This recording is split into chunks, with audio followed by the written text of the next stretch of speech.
ఏ auto Secunderabad వెళ్ళాలి, వస్తావా? వస్తానమ్మా, ఒక 5 నిమిషాలు తినేసి వస్తానమ్మా. ఇప్పుడు తినకపోతే ఏం చచ్చిపోలే. సికింద్రాబాద్కి ఎంత అవుతుందో అది చెప్పు. 500.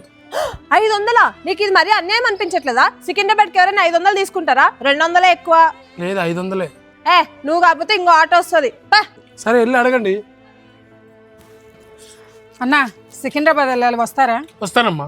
ఎంత అన్నా? 200 అమ్మా. సరే అన్న. కూర్చో. అయ్యో తినండి, తినిన తర్వాతే వెళ్దాము. సరే మేడం. నాకేమో 500 చెప్పావు, ఆడికేమో 200 చెప్పావు. ఏం నాటకాలా?